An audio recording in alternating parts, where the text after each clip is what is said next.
جیسا کہ آپ جانتے ہیں کہ آج کا یہ دور علمیہ الادارۃ السلفیہ للبحوث الاسلامیہ کی جانب سے منعقد کیا جا رہا ہے، جمعیت اہل حدیث حلقہ مغل پورہ کے تعاون سے۔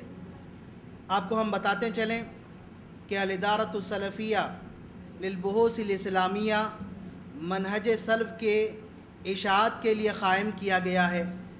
قرآن و حدیث کی خالص تعلیمات کو لوگوں تک پہنچانے اور لوگوں کے عقائد کی اصلاح کرنے کے لیے یہ ادارہ کوشش کر رہا ہے، اور اس ادارے نے اپنے کوشش کے لیے جو وسائل اختیار کیے ہیں ان میں سے ایک ماہنامہ مجلے کا اجرا ہے، جس کا ہم نے پچھلے ماہ رمضان میں آغاز کیا تھا، سیمپل کاپی نکالی تھی نوائے سلف کے نام سے، اور پھر وہی اسی کا ترجمہ اور اسی مواد کو تیلگو میں ڈھالا گیا، اور انشاءاللہ رجسٹریشن کا عمل مکمل ہونے کے بعد انگلش زبان میں، زبان انگریزی میں بھی ایک کاپی نکالی جائے گی۔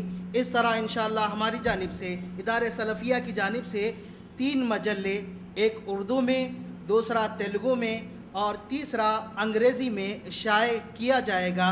اللہ تعالیٰ اس عمل کو آسان کریں۔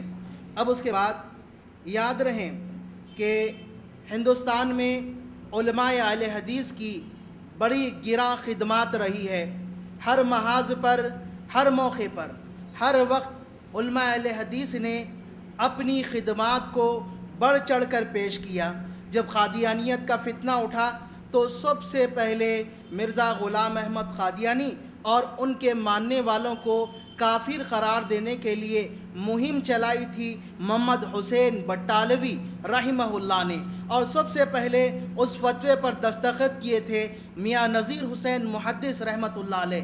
اسی طریقے سے پاکستان میں قادیانیت کو اقلیت قرار دینے کے لیے سب سے پہلے تحریک چلائی تھی مولانا محمد حنیف نے، اور اسی طرح مناظروں کے ذریعے سے قادیانیت کا مقابلہ کرنے والوں میں مولانا ثناء اللہ امرتسری حفظہ اللہ کا نام نمایاں طور پر ہمیں ملے گا، اور بھی مزید خدمات علماء اہل حدیث کی رہی ہے قادیانیت کے رد میں، اور انشاءاللہ تبارک و تعالی اس عنوان پر تفصیل سے روشنی ڈالنے کے لیے آپ کے سامنے تشریف لا رہے ہیں فضیلت الشیخ ابو الحسن پرتاپ گڑھی حفظہ اللہ، امیر شہری جمعیت اہل حدیث حیدرآباد و سکندرآباد، فلیتفضل مشکورا۔ الحمد للہ رب العالمین والصلاة والسلام علی نبینا محمد صلی اللہ علیہ وسلم وعلی آلہ واصحابہ اجمعین ومن تبعہم بإحسان الی یوم الدین۔ عزیز سامعین کرام، آج کا یہ دورہ علمیہ ایک انتہائی اہم عنوان کے تحت چل رہا ہے، وہ ہے قادیانیت۔ ہم اور آپ یہ بات خوب اچھی طرح جانتے ہیں کہ ہمارے نبی جناب محمد صلی اللہ علیہ وآلہ وسلم اللہ تعالیٰ کے بھیجے ہوئے آخری نبی اور رسول ہیں۔ آپ کے بعد کوئی بھی رسول و نبی اب آنے والا نہیں ہے، لیکن نبی صلی اللہ علیہ وسلم کے زمانے اقدس میں ہی بہت ساروں نے نبوت کا دعویٰ کیا، آپ کے بعد بھی کیا۔ نبی صلی اللہ علیہ وسلم نے اپنی زندگی میں بھی ان کا دفاع کیا، اور آپ کے اصحاب نے آپ کے بعد دفاع کیا، اور تمام کے تمام جو مدعیان نبوت تھے ان سے جنگیں کی گئی، اور وہ نیست و نابود ہوئے، ان کے عقائد اور ان کے طور طریقے آگے بڑھ نہ سکے۔ یہ سلسلہ جاری رہا۔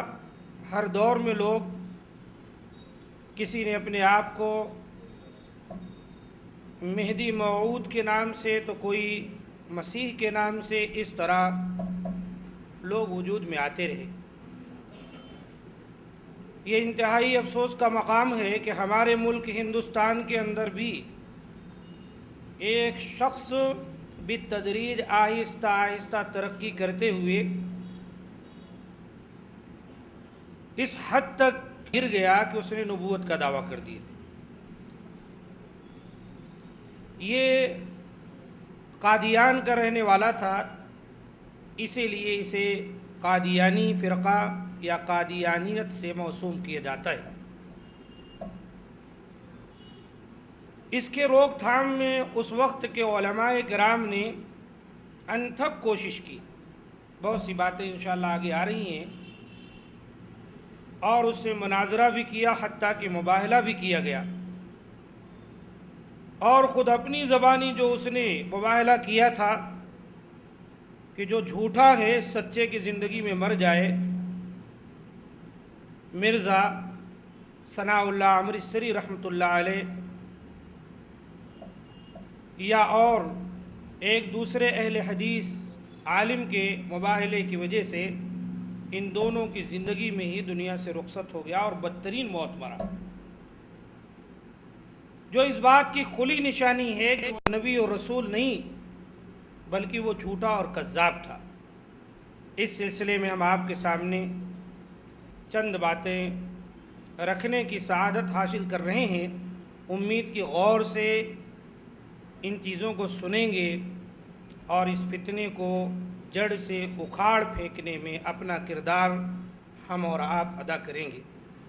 یہ معمولی بات نہیں ہے، آپ کو جاننا چاہیے کہ صحابہ کرام کے یہاں کیا جذبہ تھا۔ اگر کوئی نبوت کا دعویٰ کرتا ہے، رسالت کا دعویٰ کرتا ہے، تو گویا آپ صلی اللہ علیہ وآلہ وسلم کی باتوں کی تکذیب کرتا ہے، اللہ تعالیٰ کو جھٹلاتا ہے۔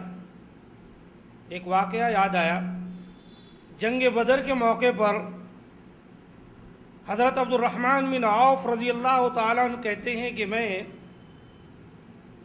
جنگ کا مشاہدہ کر رہا تھا کہ اتنے میں کچھ محسوس ہوا، دیکھا تو دو بچے حدیث السن نبی نوخیز نوعمر بچے ہیں، میرے پاس آ گئے اور کہنے لگے چچا جان ذرا بتائیے اس میدان کے اندر ابو جہل کون ہے؟ عبد الرحمن بن عوف نے کہا بھتیجو تمہیں اس سے کیا لینا دینا ہے؟ کہا نہیں، دیکھیے ایک مسلمان کے دل میں جو جذبہ رہنا چاہیے، کہا نہیں، ہم نے سنا ہے کہ ہمارے نبی جناب محمد صلی اللہ علیہ وآلہ وسلم کو وہ گالیاں دیتا ہے، اللہ کی قسم اگر وہ میدان جنگ میں نظر آ گیا تو ہمارا وجود اس کے وجود سے ٹکرا جائے گا، اور یا تو پھر وہ رہ سکتا ہے یا تو پھر ہم رہیں۔ عبد الرحمن بن عوف کہتے ہیں ہمیں ان دونوں کی باتوں پر تعجب بھی ہوا اور ان کی جرات پر خوشی بھی۔ اتنے میں کیا دیکھتا ہوں کہ ابو جہل گھوڑے پر سوار سامنے ہی سے گزر رہا تھا۔ میں نے کہا یہ رہا تمہارا شکار۔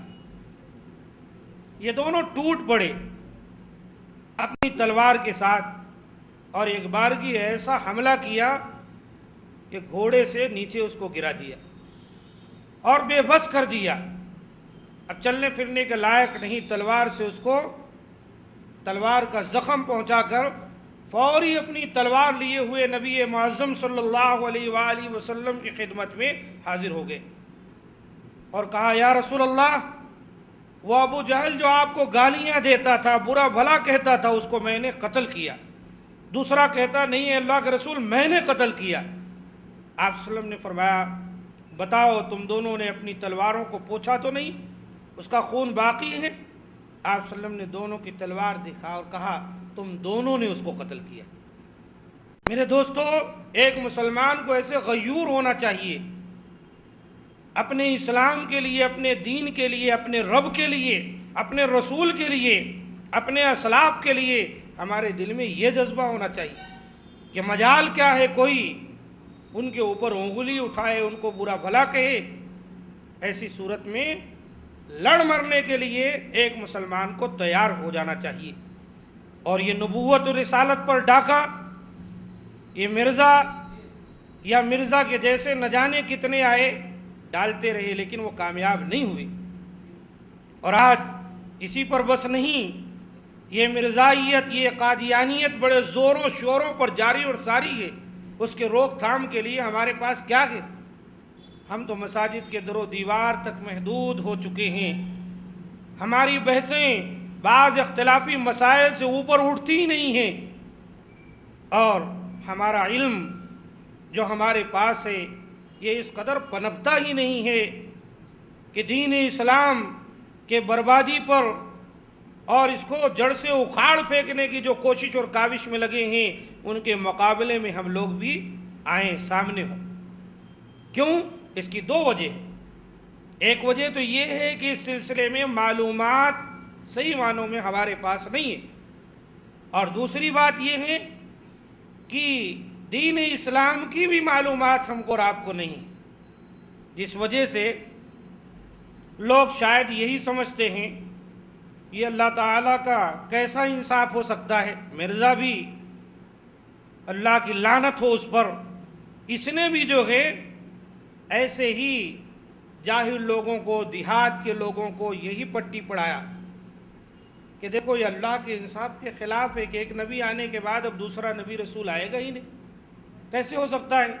اس دور اور یہ دور میں کتنا فرق ہو گیا، اس میں تبدیلی عمل میں آنی چاہیے۔ جاہل قسم کے لوگ بڑے جلدی سے سمجھ جائیں گے، ہاں بات تو بالکل درست کر رہا ہے۔ آج بھی بہت سارے لوگ جو ہے اس قسم کی باتوں کو سمجھتے ہیں، منکرین حدیث ہے، اسی طریقے سے اور بھی بہت سے گروہ ہیں جو اپنی باتیں منوا لیتے ہیں ایسی باتیں کر کے، جو حدیث قرآن سے ٹکرا جائے تو قرآن کو مانیں گے نا، حدیث کو نہیں مانیں گے۔ حالانکہ یہ بات نہیں ہو سکتی کہ کوئی چیز نبی صلی اللہ علیہ وآلہ وسلم کے ارشادات میں سے ہو اور قرآن مجید اس سے ٹکرائے، یہ بات نہیں ہو سکتی۔ یہ ہماری عقل کو جو ہم نے ترازو بنایا ہے، اس وجہ سے یہ ساری برائیاں عام ہوتی۔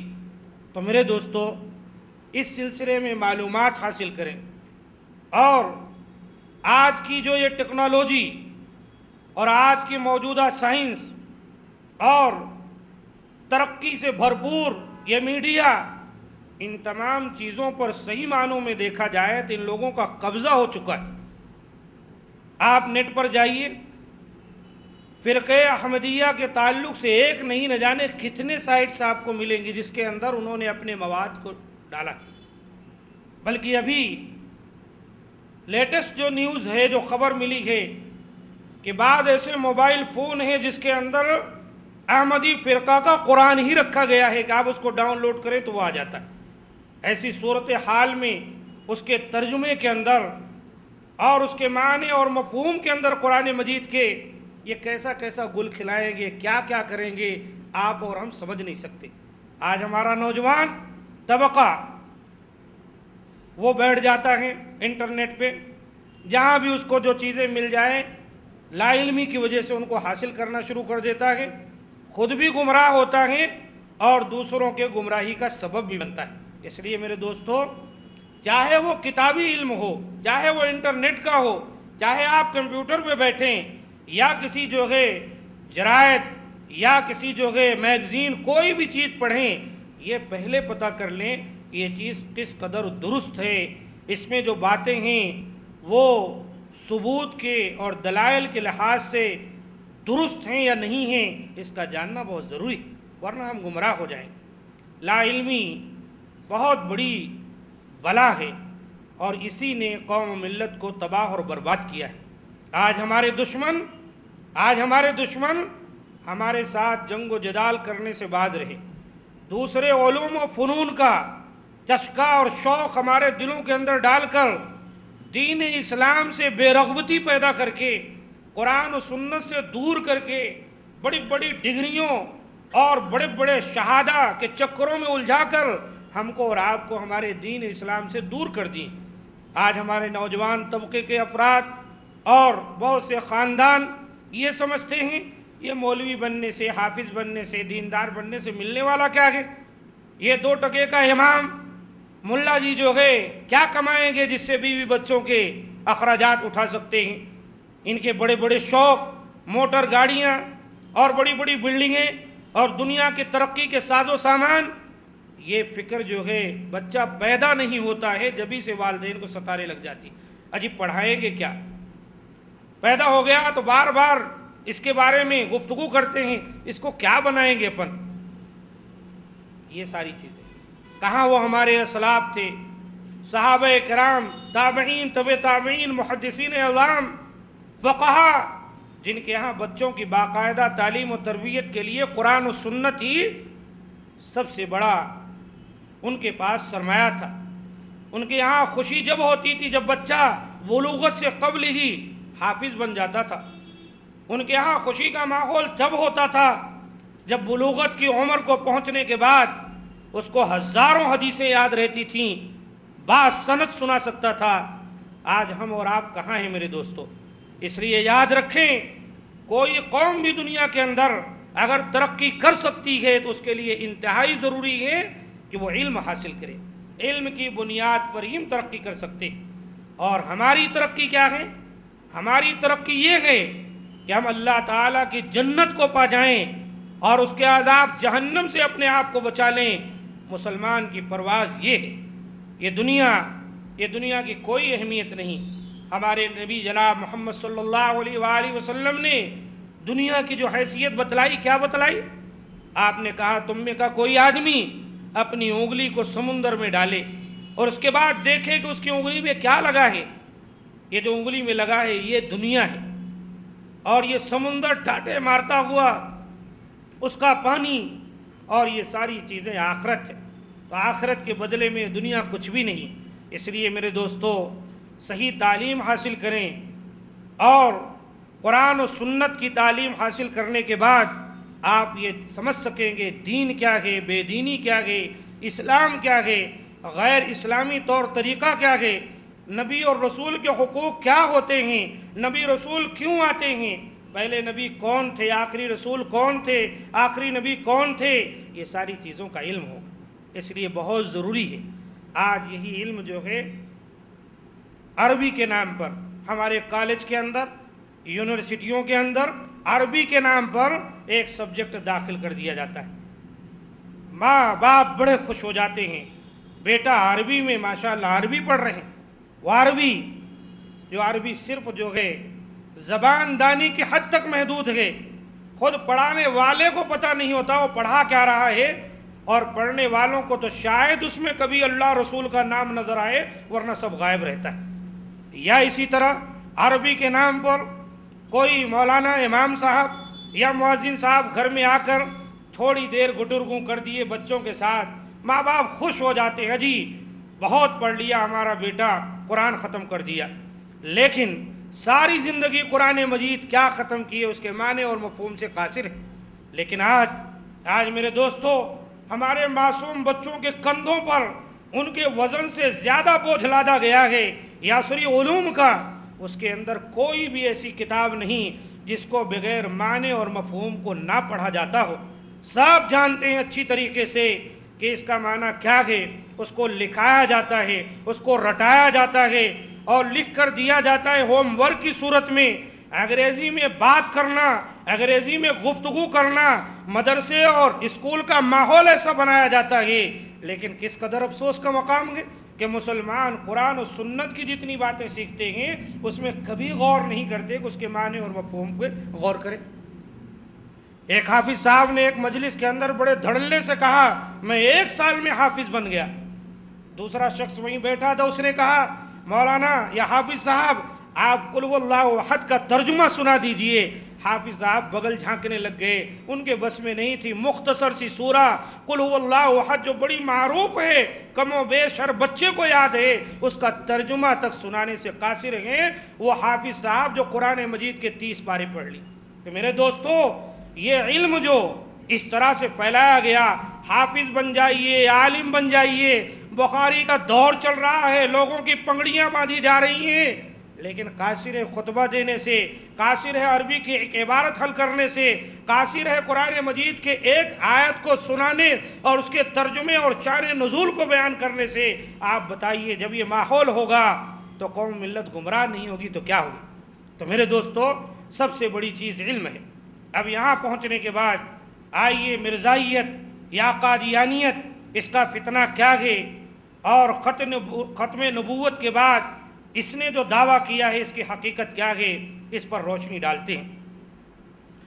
عقیدہ ختم نبوت سے متعلق اس سے پہلے آپ کے سامنے بہت ساری باتیں آئیں اور دعویٰ نبوت کے مختلف اسباب کی وضاحت کی گئی تھی، اور بتایا گیا کہ دعویٰ نبوت کے پس پشت کار فرما مختلف اور گوناگون اسباب میں سے ایک بڑا سبب اسلام دشمن طاقتوں کی خفیہ سازش بھی رہی ہے۔ اس سازش کا بنیادی مقصد مسلمانوں کے آپسی اتحاد کو پارا پارا کرنا اور انہیں آپس میں الجھانا اور باہم دست و گریباں کرانا تھا۔ 19ویں اور 20ویں صدی عیسوی میں ظاہر ہونے والے مدعیان نبوت، 19ویں صدی عیسوی کا نصف آخر اور 20ویں صدی عیسوی کا نصف اول عالم اسلام کے بیشتر حصوں پر سامراجی طاقتوں کے غلبہ و اقتدار کا زمانہ ہے۔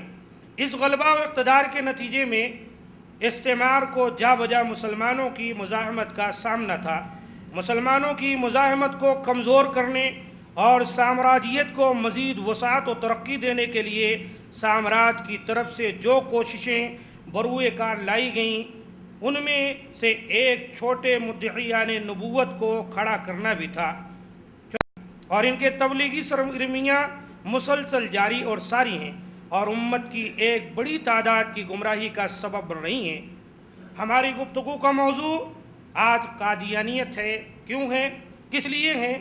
گفتگو کے لیے محض قادیانیت کے انتخاب کی دو بنیادی وجوہات ہیں۔ نمبر 1، قادیانیت بر صغیر میں وجود میں آنے والی مصیبت ہے اور بر صغیر میں اس کی تبلیغی سرگرمیاں زور و شور سے جاری ہیں۔ ہندوستان کے پسماندہ اور دینی شعور سے محروم قصبات و دیہات کثرت سے اس کے فتنے کے زد میں ہیں۔ نمبر 2، بہائیت سے صرف نظر کرنے کی دوسری وجہ اور بڑی وجہ یہ کہ قادیانیت کا فتنہ بہائیت کے مقابلے میں عظیم تر اور باریک تر ہے۔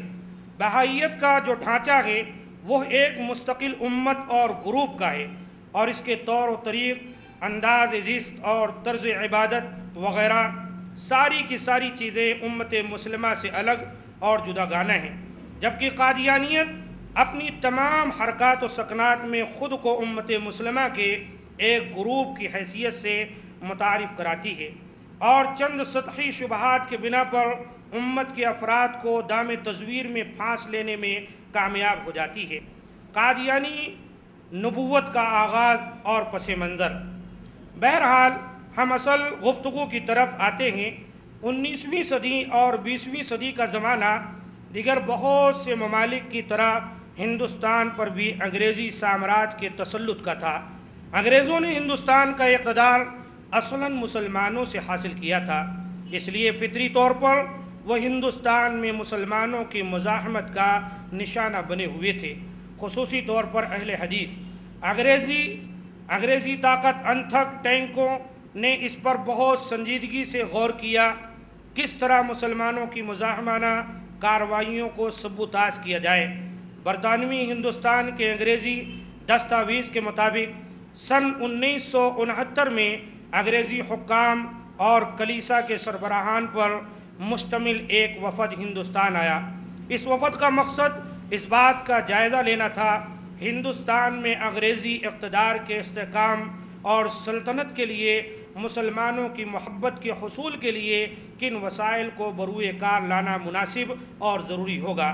اس وفد نے برطانوی حکومت کو جو رپورٹ پیش کی اس میں کہا گیا، ہندوستان میں مسلمانوں کی اکثریت بغیر غور و فکر کے اپنے مذہبی لیڈروں کے پیچھے بھاگتی ہے۔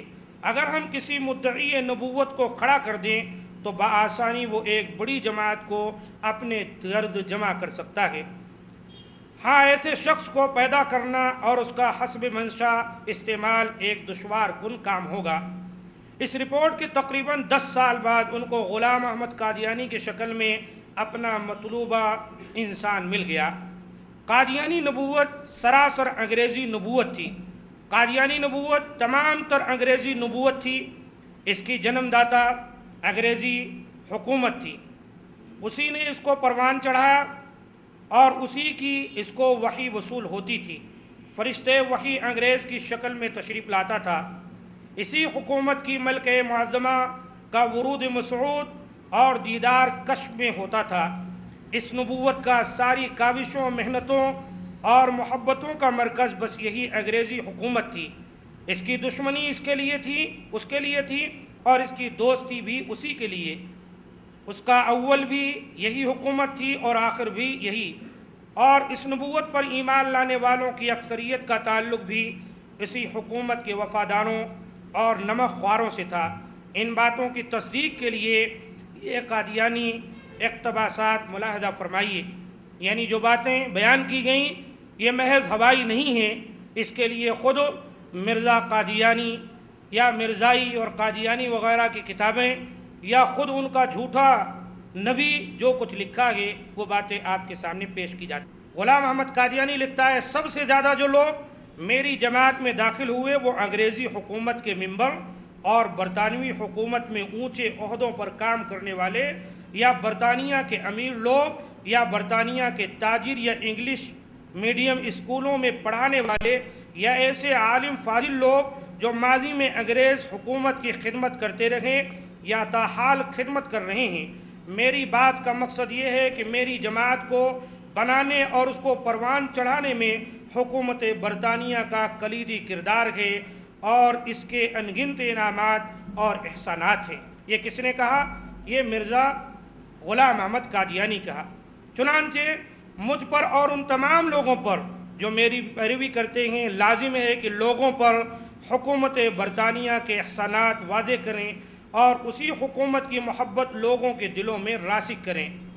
انگریز گورنر کے نام خط، کتاب کا نام تبلیغ رسالت، جلد 7 صفحہ نمبر 18، مرتب قاسم قادیانی، یہاں سے یہ حوالہ نقل کیا گیا ہے۔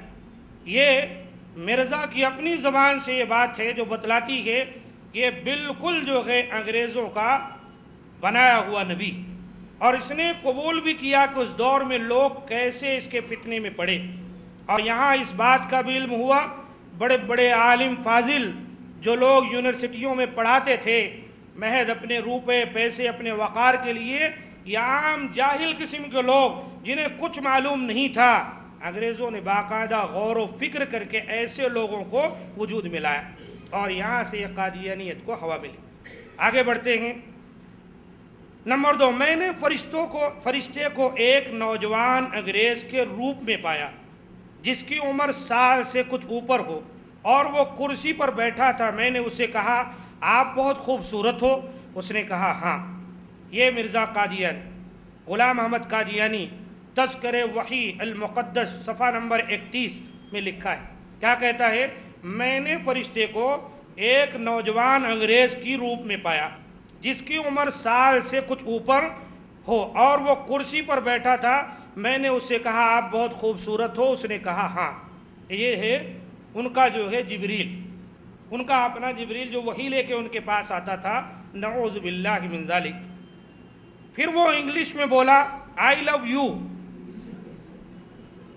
دیکھیں بھائی، خواتین تو نہیں ہیں، ارے یہ تو مصیبت کر دیا۔ یہ تسلسل کلام میں ہے بھائی، میں نہیں بول رہا ہوں، تسلسل کلام میں یہ بات آئی۔ حضرت جبریل آئے ہمارے نبی صلی اللہ علیہ وآلہ وسلم کے پاس، تو یہ نہیں کہا کہ انی احبک، میں آپ کو پسند کرتا ہوں، محبت کرتا ہوں۔ وہاں اللہ کا پیغام لے کر آئے، نبی صلی اللہ علیہ وسلم کو بھیج لیا اور آپ کو چھوڑ کر کہا، اقرا، پڑھو۔ آپ نے کہا، ما انا بقاری، میں پڑھا لکھا آدمی نہیں۔ کئی مرتبہ کے بعد پھر اللہ کا نام لے کر اقرا بسم ربک الذی خلق آیت نازل۔ کہا یہ ہمارے نبی کی شان ہے، وہ جبریل آئے ہیں جس کو دیکھنے کی تاب بھی نبی کے اندر نہیں ہے۔ وہ جبریل جب آپ نے ایک مرتبہ ان کو فضا کے اندر خلا میں کرسی پر بیٹھے دیکھا تو آپ جھک پڑے۔ اس کا رعب اور دبدبہ فرشتے کا آپ پر ایسے طاری ہوا کہ حدیث میں آتا ہے آپ گھر آئے تو آپ کا جسم مبارک کانپ رہا تھا۔ آپ نے کہا، زملونی زملونی، مجھے چادر اڑاؤ چادر اڑاؤ۔ وہ فرشتہ تھا۔ یہاں جو ہے کتنا پیارا فرشتہ مرزا کے پاس آیا ہوا ہے اور کہہ رہا ہے، آئی لو یو، میں آپ کو پسند کرتا ہوں۔ کیوں نہ پسند کریں؟ دین اسلام کو برباد کرنے کے لیے ایک اچھا جو ہے نبی مل گیا ہے کذاب، تو اس کی وجہ سے اس کو پسند کرتے ہیں۔ مجھے تم سے محبت ہے، آئی ایم ود یو، اور میں تمہارے ساتھ ہوں، اور آئی شیل ہیلپ، میں تمہاری مدد بھی کروں گا۔ اس طرح کی دنیا بھر کی بکواسیں کیا، میں جو چاہوں کر سکتا ہوں۔ پس میں اس کے بولنے کے انداز اور لہجے سے پہچان گیا کہ وہ انگریز ہے۔ یہ انگریز ہے تو کہاں سے جو ہے فرشتہ بن گیا؟ یہ سمجھنے کی بات ہے۔ تو دیکھو میرے دوستو، حق حق ہے اور باطل باطل ہے۔ حق کو سمجھو، کیسا ان دونوں کو ملا سکتے ہیں؟ انگریز کی شکل میں آ گیا۔ ابھی تک سارے انگریز ہی اس کے متبعین میں بھی تھے، اب جو ہے فرشتہ بھی جو ہے انگریز کی شکل میں وارد ہوا ہے۔ اب اس کے بعد یہ بات میں اپنی جانب سے نہیں کہہ رہا ہوں، لیجئے براہین احمدیہ صفحہ نمبر 480، غلام احمد قادیانی، مطالعہ کر لیجئے، اس کے اندر یہ چیز موجود ہے۔ آگے کہتا ہے مرزا غلام احمد قادیانی نمبر 3، میں نے کشف کی حالت میں دیکھا کہ ملکہ عالیہ، ملکہ معظمہ، قیصرۃ الہند، ملکہ ہند، اللہ ان کو سلامت رکھے، میرے گھر میں آئیں۔ میں نے اپنے ایک صحابی کو کہا کہ ملکہ معظمہ نے ہمیں یہ شرف بڑی محبت اور الفت سے بخشا ہے کہ ہمارے گھر 2 دن کے لیے سکونت اختیار کی، چنانچہ ہمارے پر لازم ہے کہ ہم بھی ان کا شکریہ ادا کریں۔ مرزا غلام احمد کے مکاشفات، مصنف منظور قادیانی، صفحہ نمبر 17۔ یہ دیکھیے، یعنی ملکہ عالیہ ان کے گھر تشریف لائی ہیں تو بہت خوش ہو گیا ہے اور کہہ رہا ہے کہ اب تو ان کی عزت اور ان کو شرف بخشنا یہ ہماری ذمہ داری۔ یہ کیا ہے؟ یہ کس سمت باتیں جا رہی ہیں، اس کو خوب اچھی طرح سے سمجھ سکتے ہیں۔ آگے بڑھتے ہیں، یہ کس قدر بدبخت تھا۔ اور اسی طرح کہتا ہے، اس لیے میں اپنے مریدوں اور اپنے ماننے والوں کو نصیحت کرتا ہوں کہ انگریز اولی الامر ہیں، چنانچہ دل کی گہرائیوں سے ان کی اطاعت کرو۔ امام کی ضرورت، یہ ساری باتیں امام کی ضرورت صفحہ نمبر 23، تحفہ قیصریہ صفحہ نمبر 27، اس کے اندر یہ چیز موجود ہے۔ مرزا غلام احمد، اب ذرا اس کی پیدائش دیکھتے ہیں، اس کی عقل و شعور دیکھتے ہیں، کتنا سمجھدار تھا۔ اگر کوئی سمجھدار آدمی آج کے دور میں ایسے آدمی کو پائے تو نبی اور رسول تو ہونا دور کی بات ہے، اس کو کامل انسان بھی شاید نہیں کہا جا سکتا ہے۔ دیکھیے آگے، ولادت اور خاندان۔ مرزا غلام احمد کی پیدائش بقول خود ان کے 1839 عیسوی میں یا 1840 عیسوی میں صوبہ پنجاب کے ضلع گورداس پور کے ایک قصبہ قادیان میں ہوئی۔ والد کا نام غلام مرتضیٰ تھا۔ مرزا نے اپنے والد کے حوالے سے اپنے کو مغل نسل سے بتایا ہے۔ اس کی نسل بھی خوب ہے، کوئی ایسا خاندان نہیں جس کی طرف اس نے اپنی نسل کو منسوب نہ کیا ہو۔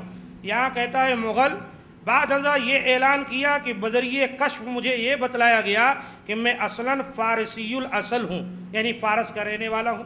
اس کے علاوہ مرزا نے اپنے چینی الاصل اور کبھی سادات میں ہونے کی بات بھی کی، کبھی کہا میں سید ہوں، کبھی کہا میں چین سے تعلق رکھتا ہوں تاکہ وہ ستاروں سے علم توڑنے والا بن جاؤں، اور کبھی کچھ، الغرض یہ کہ تبدیلی کرتا رہا۔ یہ کتنی خرابی! نبی صلی اللہ علیہ وسلم کے ایک حدیث کے روح سے آدمی جس خاندان کا ہے، جس کا بیٹا ہے، اس سے اپنے آپ کو پھرا کر کسی دوسری کی طرف لے جاتا ہے تو اللہ وحدہ لا شریک کی لعنت برستی ہے ایسے لوگوں پر۔ انسان کو کبھی بھی اپنا خاندان اور اپنی جو ہے ابویت، یعنی کون باپ ہے، اس کو نہیں چھپانا چاہیے۔ ایک جگہ کا ہے دوسری جگہ کا نہیں کہنا چاہیے، یہ غلط۔ یہ اپنی نسل بھی چینج کر لیا، کبھی بولا میں مغل ہوں، کبھی بولا میں فارسی ہوں، کبھی بولا میں چینی ہوں، کبھی بولا میں سید ہوں، سادات سے میرا تعلق ہے۔ یہ اس طرح کے اس کے فلسفے تھے اور اس طرح کے اس کی جو ہے یہ باتیں تھیں۔ یعنی جیسا کہ ہم بعد میں بتائیں گے کہ مرزا کی تدریجی نبوت کی طرح اس کا نسب بھی بتدریج مختلف شکلیں اختیار کرتا رہا۔ مرزا کی تعلیم اور عملی زندگی۔ مرزا کی ابتدائی تعلیم بلکہ پوری کی پوری تعلیم اس کے گھر پر ہوئی، اور اس تعلیم کی حد نحو و صرف، منطق اور طب کی بعض کتابوں کے پڑھانے تک محدود تھی۔ بعد ازاں مرزا نے کچہری میں اپنے منشی کی نوکری کے زمانے میں ان کے بیٹے مرزا بشیر بیگ کے لیے مطابق 1864 عیسوی تا 1868 عیسوی میں جو ہے کام بھی کیا، یعنی کچہری میں منشی کا بھی کام کیا تھا، اور وہاں پر بھی کچھ جھگڑے لڑائی سے وہاں سے بھی بھگا دیا گیا۔ تھوڑی مدت تک قانون کی کتابیں پڑھ کر جج بننے کی کوشش کیا، لیکن اس میں بھی کامیاب نہیں ہوا۔ بڑی کوششیں کیا ہے، وہاں رشوت بھی لیا ہے، اس کی ایک وجہ یہ بھی ہے کہ رشوت لیتا تھا، اس لیے وہاں سے بھگایا گیا۔ یا الغرض یہ کہ بڑا چال باز تھا۔ انگریزی کی بھی ایک دو کتابیں پڑھی، باپ کے کہنے پر نوکری چھوڑ دی، نوکری کو ناپسند کرنے کی وجہ سے قانون کی کتابوں کا مطالعہ کیا، لیکن امتحان میں ناکام رہے۔ مرزا نے نوکری چھوڑنے کے بعد باپ کے مجبور کرنے پر زمینداری سے متعلق کیسوں کی پیروی شروع کی۔ ان دنوں میں مذہبی کتابوں کا مطالعہ کرتے رہے اور اسی مطالعہ نے آگے بڑھایا۔ حنفی خاندان میں پیدا ہوئے تھے، اس لیے اس مذہب کی خدمت کا کام شروع کیا۔ یہ لیجیے ایک نئی بات، بعض لوگ کہتے ہیں کہ مرزا جو ہے ثناء اللہ امرتسری کے ساتھ پڑھا تھا، حالانکہ صحیح بات یہ ہے کہ وہ حنفی تھا اور حنفی میں ہی ترقی کیا وہ آہستہ آہستہ۔ اس کے دلائل بھی اپنے پاس موجود ہیں، اور یاد رکھیں حنفیت کا اس میں کوئی قصور نہیں ہے۔ حنفی مسلک ہے ہی ایک ایسا مسلک نا، تو اس کے اندر ذرا موقع مل ہی جاتا ہے کسی نہ کسی طرح سے گھسنے کا، اور یہ شیطان جو ہے اس طرح کیا۔ اور آج تک آپ دیکھیں جتنے مدارس ہیں نا، یہ سارے مدارس میں جو کتابیں نصاب میں داخل کی گئی ہیں، ان کتابوں کا فائدہ ممبر و محراب تک نہیں ہے۔ سارا کا سارا مواد جو ہے لڑائی جھگڑے میں صرف کرنا ہے، مجھ سے جو ہے مقابلہ کرو، مجھ سے مناظرہ کرو، مجھ سے مظاہرہ کرو، رفع الیدین کی حدیث پہ، کبھی سینے پر باندھنے، الغرض اسی طرح کا مسئلہ ہمیشہ چلتا رہتا ہے۔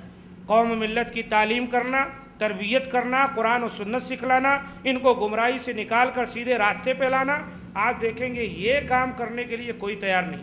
لوگ مقابلے میں ہیں کسی طرح اہل حدیثوں کو دین حق سے پھیر کر، سلفی جماعت کو دین حق سے ہٹا کر ان کو جو ہے مقلد بنایا جائے، اسی پر کوشش اور کاوش کرتے۔ تو خیر، اس نے بھی مذہبی امور میں مداخلت کی اور حنفی خاندان سے تھا، لہذا یہ بھی فقہی کی جو ہے مکمل خدمت کرتا رہا ہوگا۔ مولانا محمد حسین بٹالوی سے مناظرہ کے لیے بٹالہ گئے، یعنی بٹالوی سے مناظرہ کے لیے بٹالہ گئے۔ آگے مزید ترقی کی سوجھی تو عیسائیوں اور آریوں سے مناظروں کا سلسلہ شروع کیا، اور ان مناظروں کے واسطے سے نبوت کی منزل کو جا پہنچے مرزا غلام احمد قادیانی۔ شخصیت و سیرت، کیسے اس کی سیرت تھی، اس کی شخصیت کیسی تھی؟ علم تو آ گیا، دیکھے خاندان بھی آ گیا، اب اس کے بعد اس کی شخصیت پر روشنی ڈالیں۔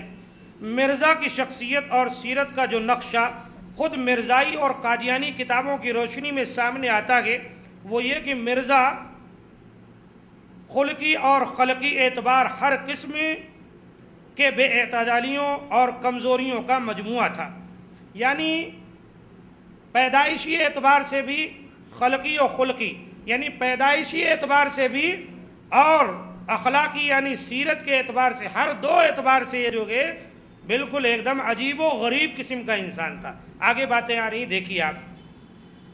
خلقی اعتبار سے لیتے ہیں، اس کی پوری زندگی تلون، بھلک پڑ پن اور اضطراب اور کم ہمتی و بزدلی سے عبارت تھی۔ مرزا نے پوری زندگی میں کبھی ایک بات پر قائم رہنا نہیں سیکھا۔ اس کی زندگی میں اگر ثبات کا کوئی نمونہ ملتا ہے تو اس کا انگریز کی وفاداری پر ثبات ہے۔ ان دو تین واقعات سے مرزا کی عالی دماغی اور حافظہ کی بلندی کا اندازہ کیا جا سکتا ہے۔ مرزا کا بیٹا مرزا بشیر احمد لکھتا ہے، مجھے ماں نے بتلایا، یعنی خود ان کا بیٹا اپنی ماں سے روایت کرتا ہے کہ مجھے میری ماں نے بتلایا، غلام احمد نے انہیں ایک مرتبہ بتلایا تھا کہ مجھے بچپن میں بچوں نے گڑ لینے کے لیے بھیجا، گڑ یا شکر کوئی میٹھی چیز گھر میں جا کر لاؤ، بچوں نے کہا بھیجا، پاگل تھا، بچے بھی اس کو جو ہے استعمال کر کے کھا لیتے تھے گھر کی چیزیں، بھیج دیا۔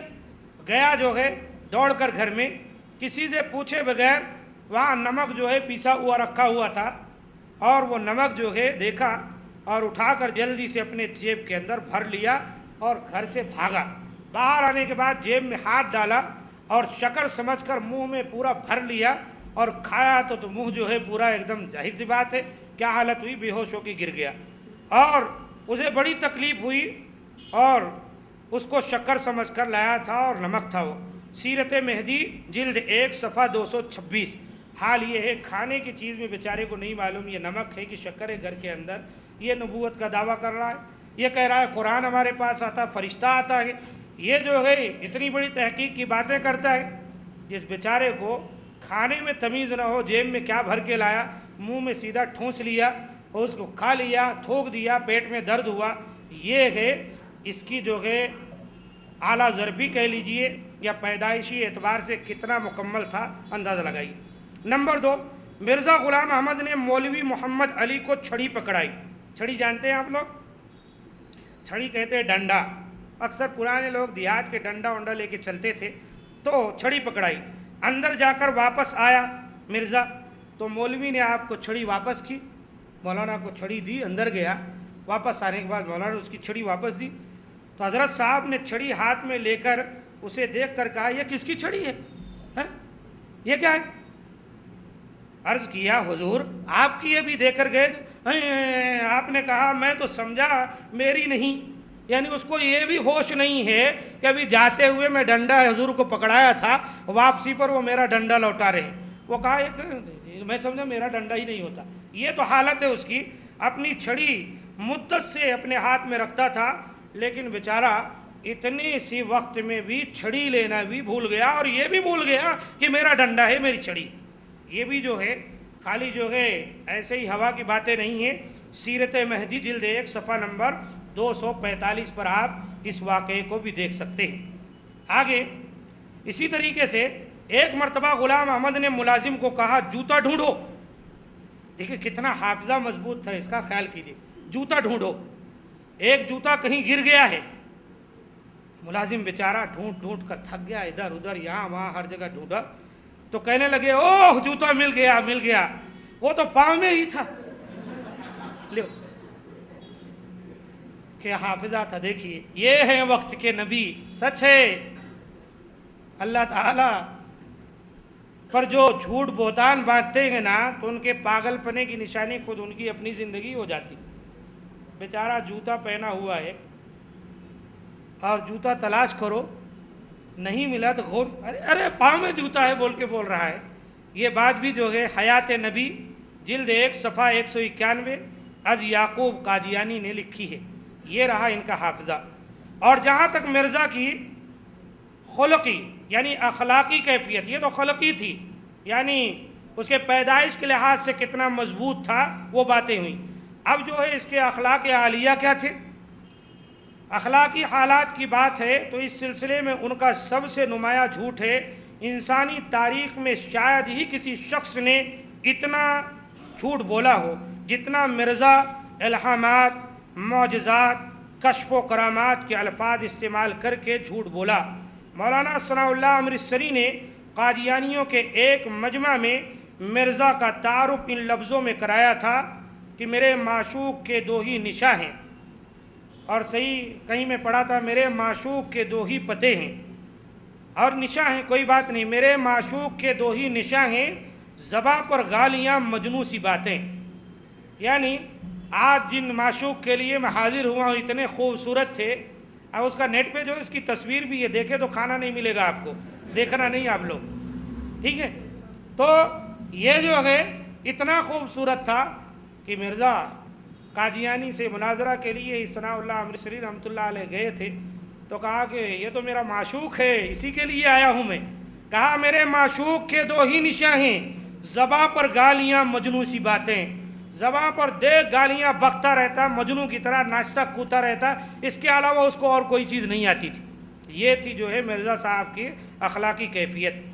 مرزا اپنے مخالفین کے لیے جس قسم کی گالیاں استعمال کرتے تھے اس کا نمونہ شاید بیسواؤں اور طوائفوں کے یہاں بھی دیکھنے کو نہ ملے۔ مرزا شراب کا عادی تھا اور ٹانک کے نام سے اس کا استعمال کرتا تھا، اور کیوں نہ کرے، ہمارے نبی صلی اللہ علیہ وسلم نے بالکل صحیح بتایا تھا کہ آخری زمانے میں ایسے لوگ پیدا ہوں گے دجال قسم کے کہ یہ لوگ جو ہے ریشم کو، حریر کو، شراب کو، زنا کو، بدکاری کو دوسرا نام دے کے پئیں گے۔ اب لوگ نہ سمجھے، بڑا بوتل لے کے پیتا تھا، لوگ کہتے تھے کیا ہے، قوت کے لیے ٹانک پیا کرتا ہوں، لوگوں کو دھوکہ دیتا تھا، ٹانک کہتے پیتا تھا۔ دیکھیں اور اس کا استعمال کرتا تھا اور اپنے مریدوں میں افیون کے فوائد، یعنی افیون جو کہ ایک جو ہے نشہ آور چیز ہے، فوائد بیان کرتا تھا۔ کیا ایسا شخص بھی منصب نبوت کا اہل ہو سکتا ہے؟ غور کرنے کا مقام ہے۔ یعنی نشہ میں دھت رہتا تھا، ارے ایسی ایسی چیزیں اس کے تعلق سے ہیں کہ مت پوچھیں، گیا ملا بیوی سے ویسے بغیر جو ہے غسل کیے کہ کپڑا رگڑتا ہوا باہر نکل آیا کم وقت۔ اب ایسی ایسی چیزیں ہیں جو یہاں خواتین بھی ہیں، بچیاں طالبات بھی ہیں، بیان نہیں کی جا سکتی، ایسا بدحواس تھا جی۔ کیسے لوگ نبی مان لیتے ہیں، دیکھیے آپ کیسے لوگ نبی رسول مان لیے اس کو، اور آج تک اس کے نام کا جو ہے ڈنگا بج رہا ہے، لوگ اس کے نام پہ کام کر رہے ہیں۔ بسا اوقات یہ لوگ جو ہے اخبارات اور جرائد میں بھی موقع پا کر گھس جاتے ہیں اور اپنے انداز بیان کو بیان کرتے ہیں۔ اب تو مسجدیں بھی بنا لی ہیں وہ لوگ، بڑی کوشش میں ہے میرے دوستو، یہ ساری چیزیں جانیے اور پہچانیے، اور یہ بات کوئی جو ہے اپنی جانب سے نہیں ہے، ہر بات کے لیے ان کی اپنی کتابوں کے حوالے دیے جا رہے ہیں۔ اگر کسی کو شک ہے تو انشاءاللہ ہمارے ویب سائٹ پر یا ہمارے ای میل پر، ہمارے فون پر ہم سے رابطہ کرے، ہم حقائق اس کے سامنے کھول کر دیں گے۔ تو میرے دوستو یہ رہے مرزا کی شخصیت اور سیرت سے متعلق یہ انتہائی مختصر اشارے محض اس غرض سے ہیں غور کیا جائے کہ کیا ایسی شخصیت و کردار کا حامل شخص بھی منصب نبوت کا حامل ہو سکتا ہے؟ سمجھنے کی بات ہے، غور کریں۔ لیکن اسے کیا کہیے کہ انگریزی وحی کی بنیاد پر نہ صرف یہ کہ یہ شخص اپنے تئیں نبوت کے منصب پر فائز ہوا، بلکہ اپنے گرد ایسے دیوانوں کی ایک جماعت بھی فراہم کر لی جو اس کی نبوت پر شاید ویسا ہی ایمان رکھتی تھی جیسا مسلمان نبی اکرم صلی اللہ علیہ وآلہ وسلم کی نبوت پر ایمان رکھتے ہیں۔ ایسا کیوں کر ممکن ہوا؟ اسے تاریخ کا انتہائی حیران کن واقعہ قرار دیے تھے۔ اس وقت کے حالات مختصر طور پر یہ تھے، ہندوستان کے مسلمان ایک طرف سیاسی طور پر انگریزوں کے غلامی کی زنجیروں میں جکڑے ہوئے تھے، تو دوسری طرف عیسائی مشنریز اور آریہ سماج وغیرہ مختلف اسلام دشمن تحریکوں کے سرگرمیوں کے نتیجے میں ان کا دین و ایمان مسلسل چیلنجوں اور خطروں کے زد میں تھا۔ ایسے وقت میں ایک طرف مسلم معاشرہ میں جہاں انگریزی اقتدار کے خلاف آواز اٹھائے، یعنی مسلمان معاشرہ میں جہاں کچھ لوگوں نے انگریزی اقتدار کے خلاف آواز اٹھائی اور ہندوستانیوں کی آزادی کا نعرہ بلند کریں، وہیں ان لوگوں کی شہرت اور مقبولیت کا میدان بھی مکمل طور پر تیار تھا جو دشمن تحریکوں اور تنظیموں کے مقابلے میں آئے اور ان سے دو بدو ہونے کا نعرہ بلند کرے۔ مرزا نے اپنے آپ کو اس دوسرے میدان کا سپاہی بنا کر پیش کیا اور دیکھتے ہی دیکھتے مسلم قوم کا ہیرو بن گیا اور تدریجاً یعنی آہستہ آہستہ ترقی کرتے کرتے نبوت کے مقام پر جا فائز ہوا۔ اس تحریر کا مقصد یہ ہے کہ جب انگریزوں کے خلاف مسلمان صف آرا ہو گئے، خصوصی طور پر اہل حدیثوں کا سب سے زیادہ نمایاں کردار اس سلسلے میں، یہ ہم اور آپ نہیں کہتے بلکہ ہندوؤں کا ایک بہت بڑا لیڈر نہرو گاندھی صاحب کہا کرتے تھے، علماء اہل حدیث صادق پور ان کی جو قربانیاں ہیں ہندوستان کی آزادی میں، اگر پورے ہندوستان کی قربانیوں کو ترازو کے ایک پلڑے پہ رکھا جائے اور علماء اہل حدیث صادق پور کی قربانیوں کو ایک پلڑے میں رکھا جائے تو علماء اہل حدیث صادق پور کی قربانیاں جو ہے بھاری ہو جائیں گی۔ یہ ہم نہیں کہتے بلکہ اس وقت کا بہت بڑا سیاستداں جو مولانا ابوالکلام آزاد کے ساتھ ساتھ تھا، اس نے اس بات کا اظہار کیا۔ تو لہذا تو کیا کیا، جب بڑی جماعت لڑ رہی مسلمانوں کی تو ان کے مقابلے میں کھڑے ہو کر، ان کے مقابلے اگینسٹ میں آ کر مرزا نے اپنا ایک وقار بنایا۔ ایک بڑا پہلوان ہے، اس سے لڑنے کے لیے جو آدمی اتر جاتا ہے وہ بھی بڑا پہلوان مان لیا جاتا ہے، چاہے پہلے ہی مقابلے میں اس کو دے مارے وہ پہلوان، لیکن کہتے ہیں بھائی فلاں سے لڑ گیا۔ ایک صاحب نے کہا جی میرا باپ شیر سے لڑ گیا۔ اس نے کہا بھئی پھر کیا ہوا؟ کہا شیر نے چیر پھاڑ کے پھینک دیا۔ تو یہی کیفیت ہے، لڑ گئے شیر سے۔ تو یہ مرزا کیا کیا، یہ مسلمان جو جدوجہد کر رہے تھے اسلام کے لیے، ملک کی آزادی کے لیے، ان کے مقابلے میں کھڑے ہو کر انگریزوں کی نگاہوں میں ہیرو بن گیا، اور اس کو ایک مقام مل گیا۔ اور یہ مقام کا اس نے کیا کیا، دھیرے دھیرے ناجائز فائدہ اٹھایا، اور آہستہ آہستہ کہا میں مہدی موعود ہوں۔ پھر دھیرے دھیرے کہا کہ مجھے الہامات ہو رہے ہیں، اور کچھ مکاشفات کا ذکر کیا۔ آہستہ آہستہ کہا میں عیسیٰ مسیح ہو کے آ گیا ہوں، اور دلیل بھی اس نے دے دی۔ کہا کہ اللہ تعالیٰ نے قرآن مجید میں جو کہا ہے، ایک دلچسپ واقعہ یاد آ گیا، موقع تو ہے نا، ایک دلچسپ واقعہ یاد آ گیا۔ ایک مرتبہ جو ہے مرزا کہا کرتا تھا، وہ آیت ہے وَإِذْ قَالَ عِيسَى ابْنُ مَرْيَمَ يَا بَنِي إِسْرَائِيلَ إِنِّي رَسُولُ اللَّهِ إِلَيْكُمْ مُصَدِّقًا لِمَا بَيْنَ يَدَيَّ مِنَ التَّوْرَاةِ وَمُبَشِّرًا بِرَسُولٍ يَأْتِي مِن بَعْدِهِ اسْمُهُ احمد، سورۃ الصف کی آیت ہے۔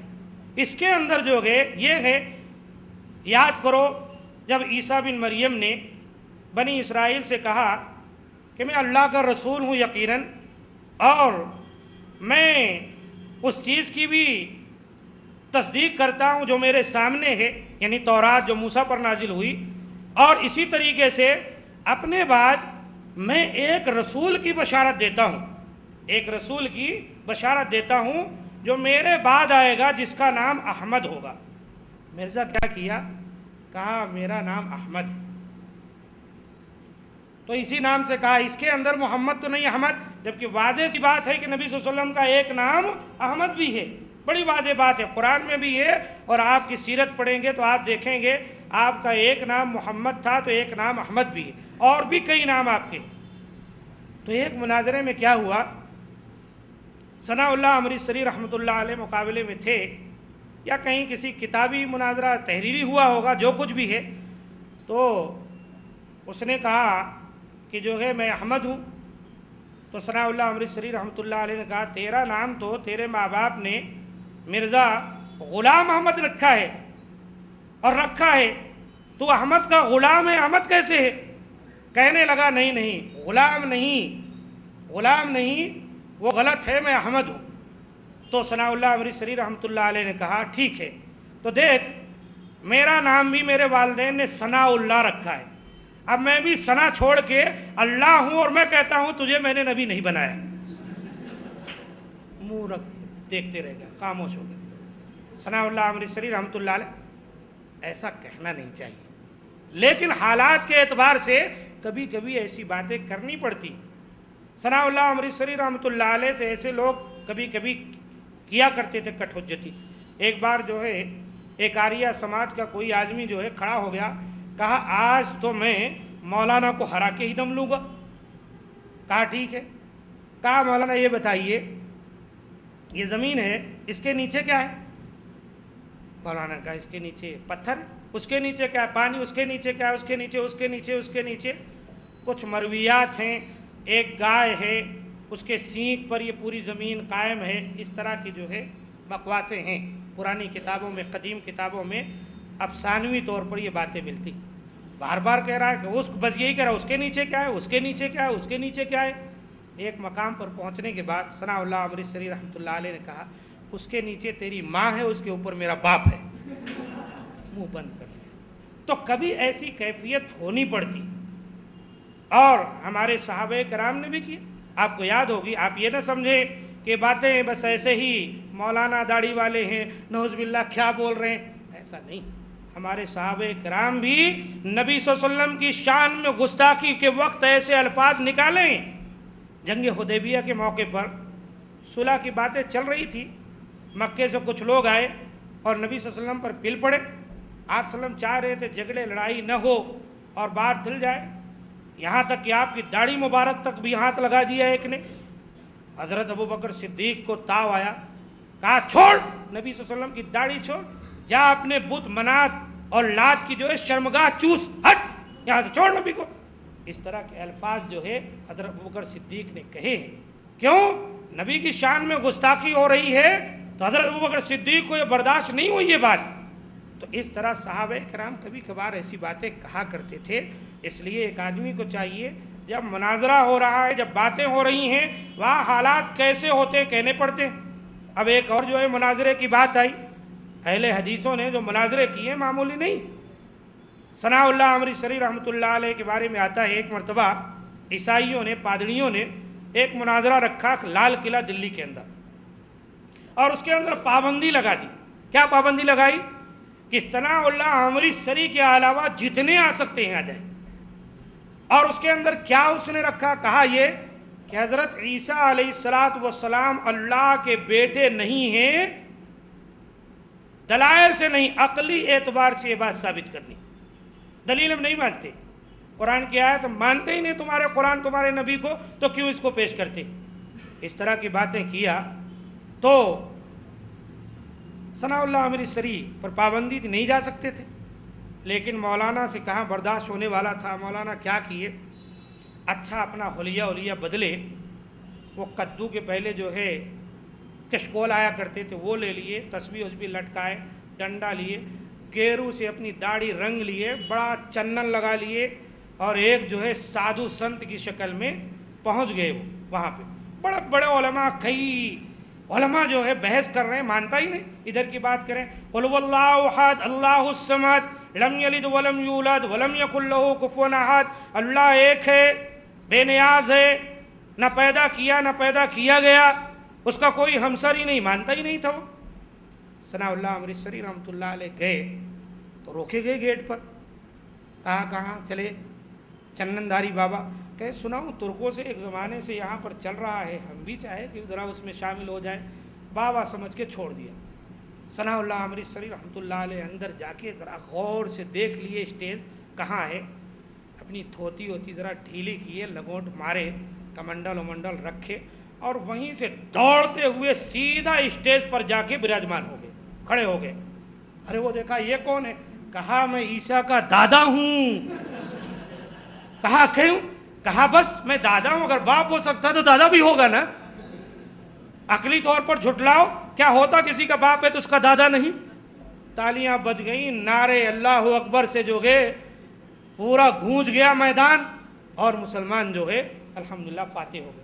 تو ثناء اللہ امرتسری رحمۃ اللہ علیہ کو اللہ تعالیٰ نے بڑا ملکہ دیا تھا اس سلسلے میں. اور اس دور میں یہ مرزا قادیانی دعویٰ کیا، اینٹ سے اینٹ بجا دی.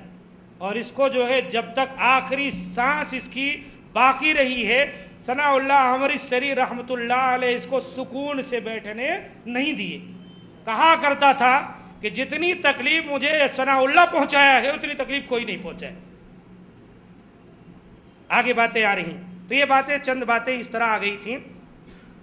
تو یہ جو ہے 1800 مرزا مسلم مناظر کی حیثیت سے، یعنی مسلمانوں کی طرف سے مناظرہ، اپنا مقام بنانے کے لیے لوگ اتر پڑتے ہیں میدان میں. یہ بھی کچھ جانتے، ہاریں جیتیں بکواس کریں، لیکن اخبار میں تو سرخی آ جاتی ہے کہ جناب جو ہے میدان میں اتر آئے تھے. مرزا بھی اسی طرح سے ابتدا کیا. یہ 1879 عیسوی کی بات ہے، جبکہ مرزا کی شہرت عیسائیت اور ہندو مت کے مقابلہ ایک مناظر اسلام کی ہو چکی تھی. مرزا براہین احمدیہ کے نام سے ایک ضخیم کتاب لکھنے کا اشتہار شائع کیا، جس میں اسلام کی حقانیت کے 300 دلائل دیے جائیں گے. اس کے لیے مالی تعاون کی ضرورت ہے. پیشگی قیمت کی صورت میں تعاون کیا جا سکتا ہے. 1884 عیسوی تک اس کتاب کے 4 جلدیں شائع ہوئیں. ان جلدوں میں مرزا نے حیات مسیح و نزول مسیح کا اقرار کیا تھا اور عقیدہ ختم نبوت کی توثیق کی تھی. اس لیے کتاب کو مقبولیت ملی اور اس سے فائدہ اٹھا کر مرزا اگلا قدم بڑھایا. مرزا مسیح مسیح، پھر مسیح موعود اور پھر نبی کذاب بنا. مرزا نے سب سے پہلے مسیح موعود اور مسیح مسیح ہونے کا دعویٰ کیا، اور ٹھیک اس سے 10 سال بعد اس کی نبوت کا دعویٰ سامنے آیا. اس کے دعوی مسیحیت کے ساتھ ہی علماء کی طرف سے اس کی تردید و تکذیب اور تکفیر کا سلسلہ شروع ہو گیا. آپسی تردید و تکفیر کا یہ سلسلہ جاری رہا، یہاں تک کہ فاتح قادیان شیخ الاسلام مولانا ثناء اللہ امر سری کے ساتھ رحمہ اللہ مباہلہ کے نتیجے میں 1907 میں عیسوی میں مرزا کی ذلت ناک موت ہو گئی۔ مرزا کی نبوت کے کچھ دلائل: نمبر 1، سلسلہ بعثت کو ختم کرنے کی بات رحمت الہی کے خلاف ہے۔ یہ بات جیسے میں شروع میں کہا کہ یہ لوگوں کو دھوکہ دیتا تھا کہ اللہ کی رحمت ہے، نبی ہر زمانے میں آئے، 1400 سال پرانا دین جو ہے آج کے دور کا مقابلہ کیسے کر سکتا ہے، ایسے اس نے لوگوں کو دھوکہ دیا۔ اور ایک شوشہ یہ چھوڑا کہ سلسلہ بعثت کو ختم کرنے کی بات رحمت الہی کے خلاف ہے۔ اور نمبر 2، میں ذلی اور بروزی نبی ہوں، مستقل نبی نہیں، یعنی میں وقتیہ ہوں وغیرہ وغیرہ۔ نمبر 3، اگر نبوت کا سلسلہ ختم ہو گیا تو پھر عیسیٰ علیہ السلام کا نزول کیسے؟ اس طرح کی بات کیا کہ عیسیٰ بھی آئیں گے تو یہ کیسے آئیں گے؟ حالانکہ عیسیٰ جو آئیں گے ان کے آنے کا معاملہ یہ ہے کہ وہ ایک نبی کی حیثیت اور رسول کی حیثیت سے نہیں ہوں گے، بلکہ وہ نبی صلی اللہ علیہ وسلم کے ایک امتی کی حیثیت سے ہوں گے۔ جیسا کہ حدیث ہے کہ جب کہا جائے گا آئیے امامت کے لیے آگے بڑھیے، تو وہ کہیں گے نہیں، تم میں اس کا بعض کا امام ہے، وہ جو ہے مقتدی کی صورت میں نماز ادا کریں گے، امام آگے نہیں بڑھیں گے۔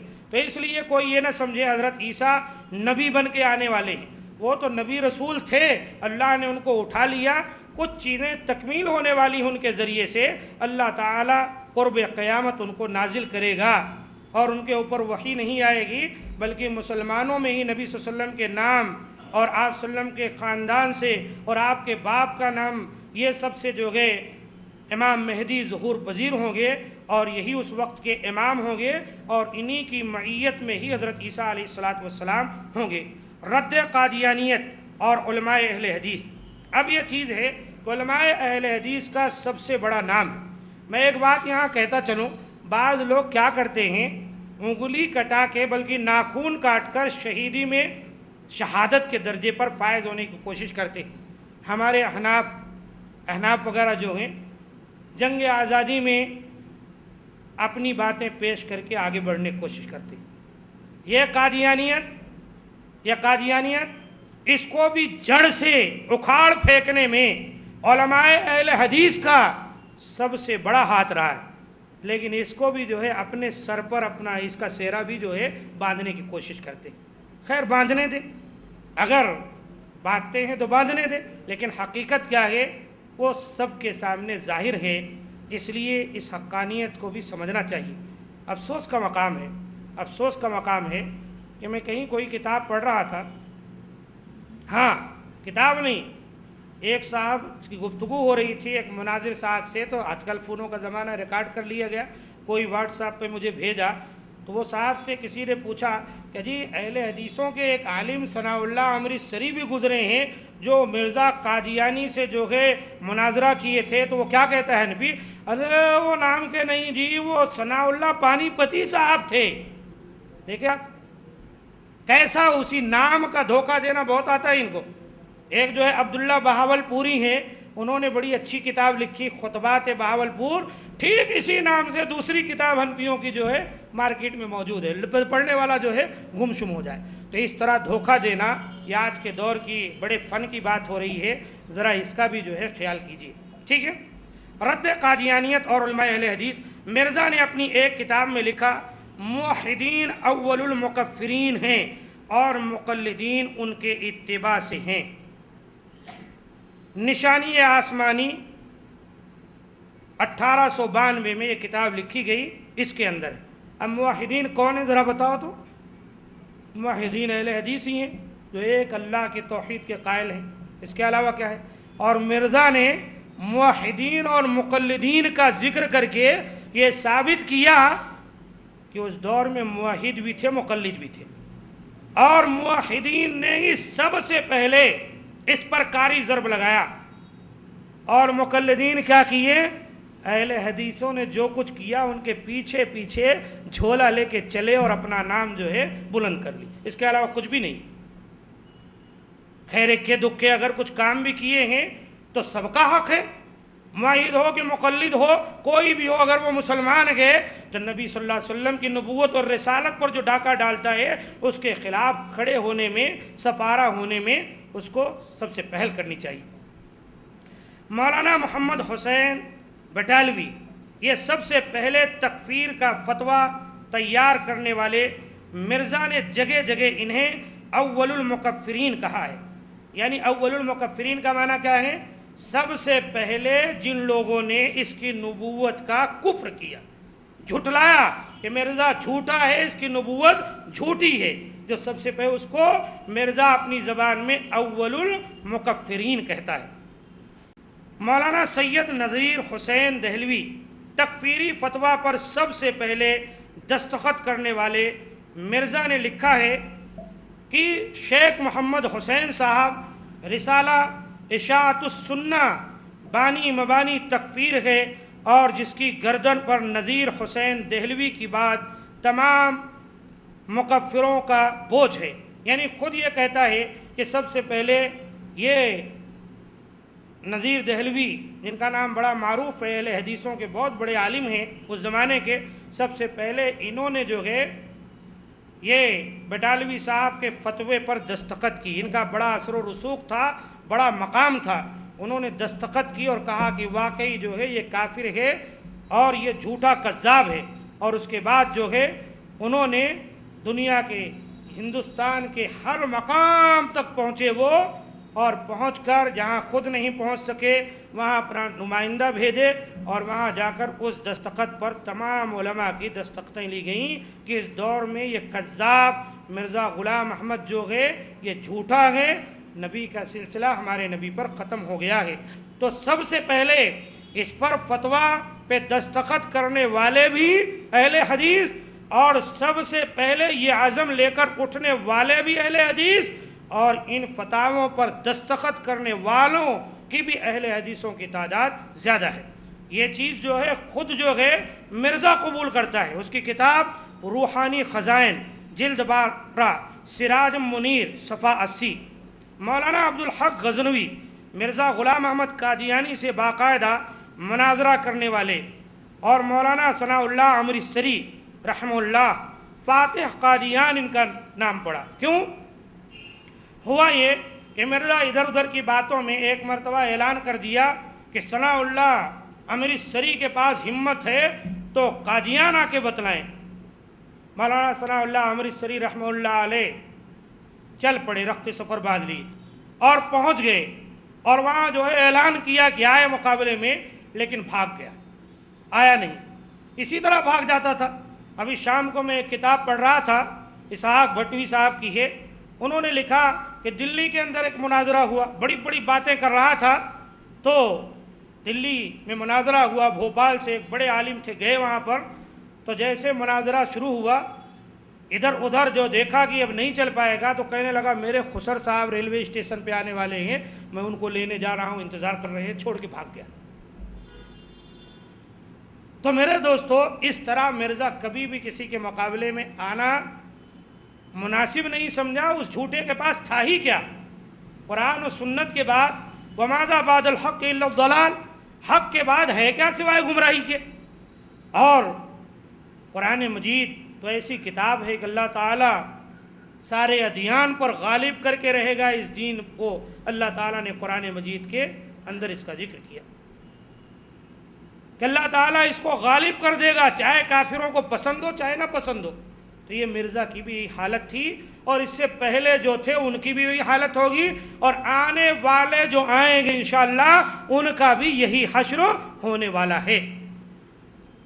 تو فاتح قادیان مرزائیوں سے سینکڑوں مناظرے کرنے والے خود گئے ثناء اللہ امرتسری رحمہ اللہ علیہ، اور وہاں جا کر انہوں نے تقریر کی، اور ہمارے نبی جناب محمد صلی اللہ علیہ وسلم آخری نبی ہیں، اور یہ مرزا جو ہے کذاب جھوٹا ہے. کسی کے اندر ہمت نہیں ہوئی کہ سامنے آئے، آ کر چلے آئے وہاں جو ہے تقریر کر کے. اسی لیے ان کو فاتح قادیان کا لقب ملا کہ قادیان کی ایسی فتح کیے کہ جہاں اس کے دعویٰ تھا نبوت کا، وہیں کوئی ان کے مد مقابل نہ آ سکا.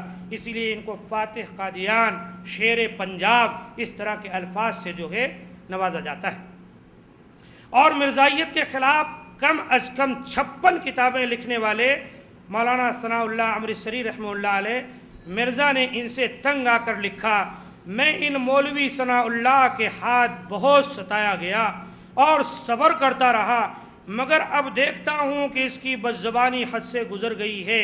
اے میرے آقا، مجھ میں اور ثناء اللہ میں سچا فیصلہ فرما۔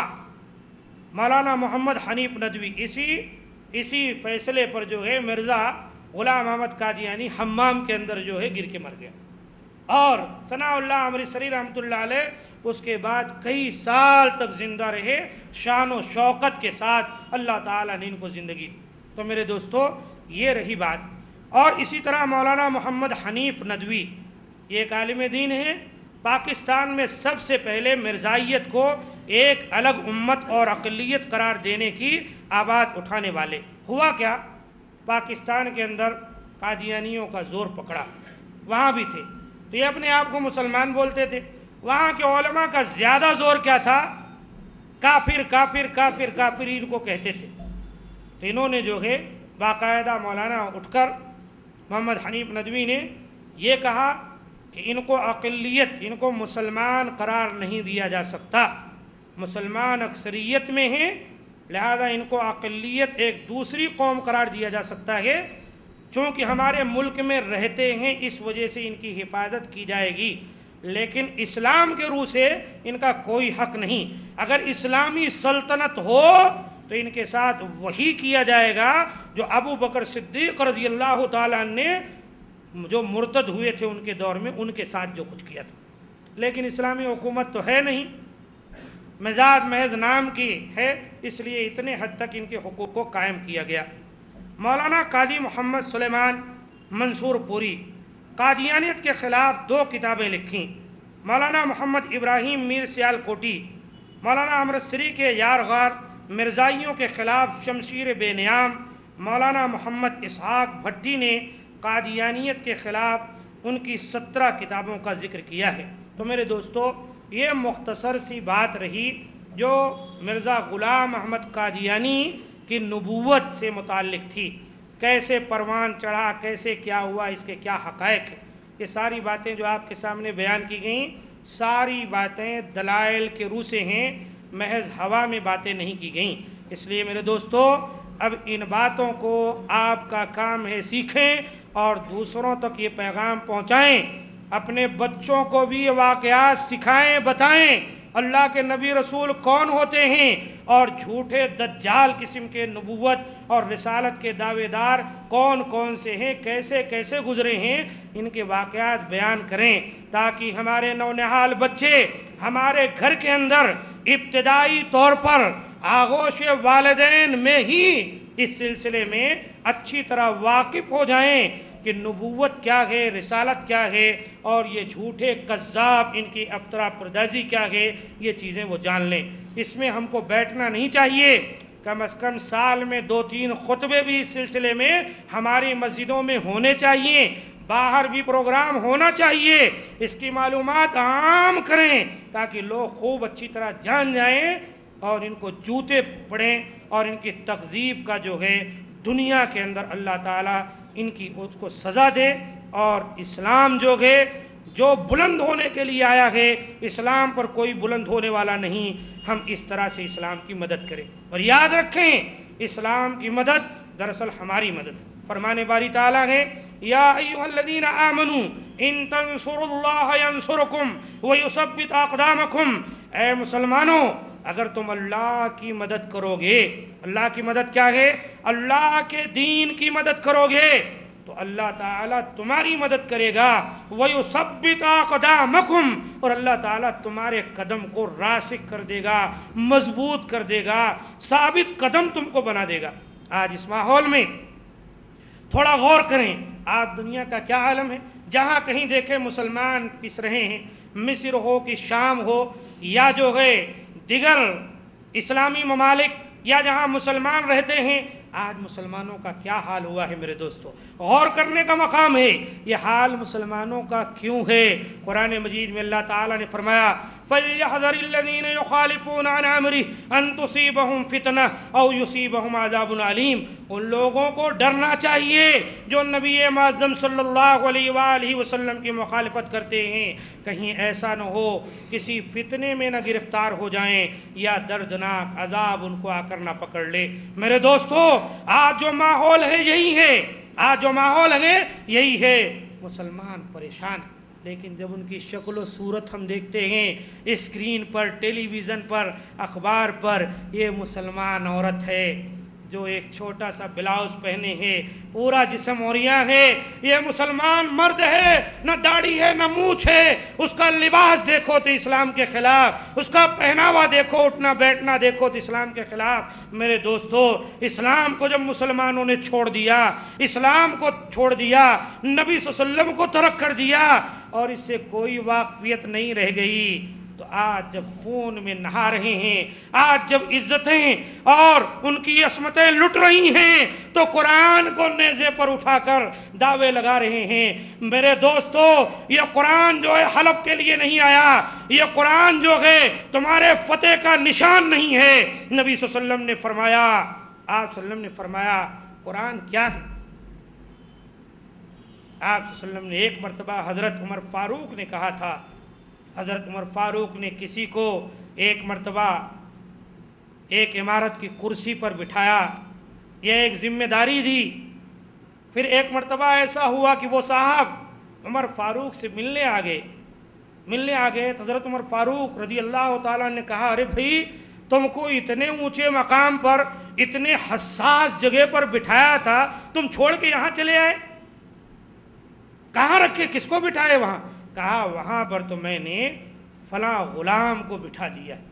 عمر فاروق نے کہا واہ، سچ فرمایا تھا نبی صلی اللہ علیہ وآلہ وسلم نے، ان اللہ یرفع بہذا الکتاب اقواما ویضع بہ الآخرین، یقیناً اللہ تعالیٰ اس کتاب کے ذریعے بہت سے لوگوں کو سربلند کر دے گا۔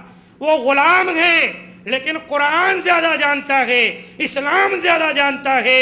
دیکھو آج اس کو مسند صدارت پر موقع دیا گیا، بٹھا دیا گیا، لیکن یہی قرآن مجید، اسی پر عمل آوری جب ہمارے ہاتھوں سے چھوٹ جائے گی تو میرے دوستو ہم ذلیل و خوار ہو جائیں گے۔ آج ذلت اور رسوائی کا تماچا ہمارے سروں پر پڑ رہا ہے۔ ہندوستان کی بھی سیاست ڈاما ڈول ہو رہی ہے۔ اب مسلمانوں میں پھوٹ ڈالو، ان کو لڑاؤ، شیعہ سنی کا اور مسلکی مسائل کا۔ انہوں نے بھی جو ہے پوٹلیاں کھولنی شروع کر دی ہیں اور ایک دوسرے کو اس کی تعلیم دے رہے ہیں، اپنی زبان سے انگارے اگل رہے ہیں۔ اس لیے میرے دوستو ہوشیار ہو جاؤ، دین اسلام پر عمل کرنے کی وجہ سے ہی ہم دنیا کے اندر سربلند ہوں گے۔ اگر ہم نے اس کو چھوڑ دیا تو ذلت اور رسوائی ہمارا مقدر ہوگی۔ آج جو خون بہ رہا ہے ہمارے ملک سے کوسوں دور ہے، آج جو جوان مارا گیا ہے ہمارے ملک سے دور ہے، آج جو عزت نیلام ہوئی ہے، آج جو عصمت تار تار ہوئی ہے، دور ہے، لیکن وہ دن بعید نہیں کہ وہی منظر ہماری نظروں کے سامنے ہمارے ملک میں بھی آ سکتا ہے۔ ہمارے دشمن اس سلسلے میں کارروائی کرنے پر قدم اٹھا چکے ہیں، اب باقاعدہ کہہ رہے ہیں یہ شیعہ سنی کے اختلاف کے ذریعے سے مسلمانوں پہ حکومت کرو۔ آپ دیکھ رہے ہوں گے چاروں طرف اس کا میسج دیا جا رہا ہے۔ اس لیے ہوش میں آؤ میرے دوستو، اب ہوش میں آنے کی ایک ہی چیز ہے، ایک ہی چیز ہے، سنو۔ نبی صلی اللہ علیہ وسلم نے فرمایا لا تزال طائفة من امتی ظاہرین علی الحق لا يخذلهم من خذلهم حتى يأتي امر الله وهم كذلك او كما قال رسول اللہ صلی اللہ علیہ وسلم۔ آپ نے فرمایا میری امت کا ایک گروہ برابر حق پر قائم رہے گا، ڈٹا رہے گا، لا يضرهم من خذلهم، جو ان کا برا چاہیں گے ان کا بال باقا نہیں کر سکتے، اللہ تعالیٰ ان کی حفاظت کرے گا یہاں تک کہ قیامت قائم ہو جائے گی۔ محدثین کیا کہتے ہیں؟